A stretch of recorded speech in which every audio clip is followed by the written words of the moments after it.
Hello everyone, welcome to my channel and welcome to another Star Wars Jedi Survivor video. Now today's video is a bit of a frustrating one because in today's video I'm going to be showing you guys the hardest secret encounter that there is in the entire game. Now in Jedi Fallen Order it was a bit of a gag slash meme that Ogdo Bogdo, the giant frog monster, was one of the hardest encounters that you could find in all of Star Wars Jedi Fallen Order.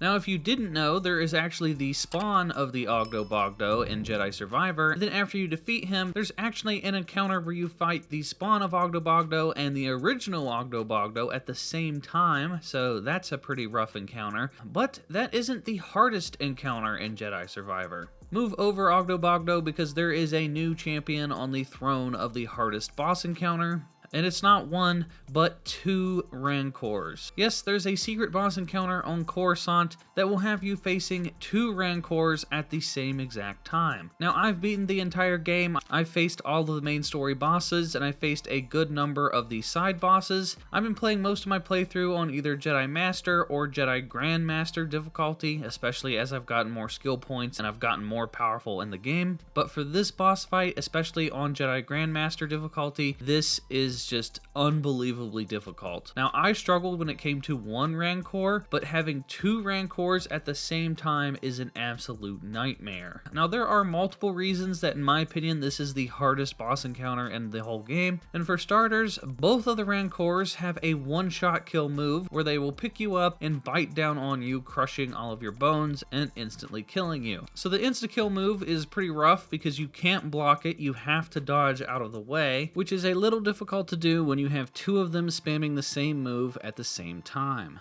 Not only that, but both Rancors have the ability to punch the ground, sending out a shockwave. This move is also unblockable. You basically have to jump over it or dash out of the way. But the pain doesn't end there because both Rancors have extremely high range with their claw attacks. A lot of the time, you will think that you're safe and you're out of their range, but trust me, you're not. Their claws can reach you ridiculously far away, and depending on what difficulty you're on and how high your health pool is, just their basic attacks can either one-shot kill you or two-shot kill you. And when you have both of them spamming their attacks at the same time when you're trying to block or dodge one, the second one is doing a completely different moveset. So for example, if I'm dodging the insta-kill move from the first Rancor, the second Rancor could be slamming on the ground, sending out a shockwave and catching you while you're in midair. Now, I've tried a number of different strategies. I've tried getting up in their face and trying to confuse them and be underneath of them. That doesn't work because it might work on one Rancor. The second Rancor is unfazed and he will just spam his moves at you while you're trying to fight the other one. I've tried the ranged attacks at a distance with the blaster stance, and that hasn't really worked too much either because the blaster just doesn't do that much damage to the Rancor, and when you keep your distance, both of them will just spam their ground pound ability, sending just endless shockwaves in your direction. But the most annoying part about this encounter is that every time you die,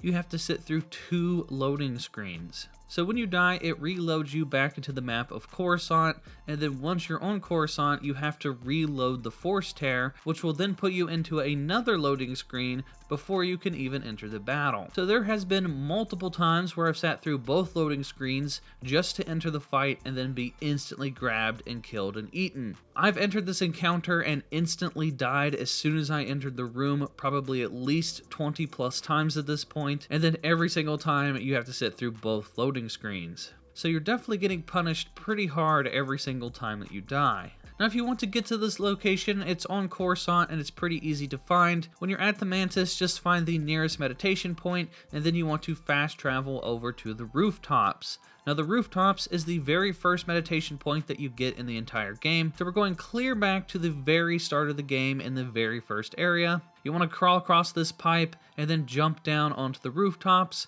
make your way across over to the other set of rooftops, and then just climb into this hole in the wall. Now, you can take out the enemies, it might make life a little bit easier, but you could also skip them and just sort of dash into this little closet and then close the door behind you, and then the enemies won't be able to attack you, and then you just interact with the Force Tear. Now, there is an achievement in the game to complete all of the Force Tears, so if you want that achievement, this one is definitely going to be a pretty rough one to get. Now, I'm not sure what the reward is for beating these guys based off of the other Force Tears I've completed. It's probably just going to be a perk point or maybe a Force upgrade or an overall max health upgrade, but in my opinion, whatever the reward reward isn't worth it, because it's just not worth the hassle of killing 2 Rancors simultaneously. So in my opinion, this is the hardest boss encounter in the entire game of Star Wars Jedi Survivor. If you guys go here and are able to defeat the Rancors, then let me know down in the comment section down below, and best of luck to those of you that are daring to try this on Jedi Grandmaster.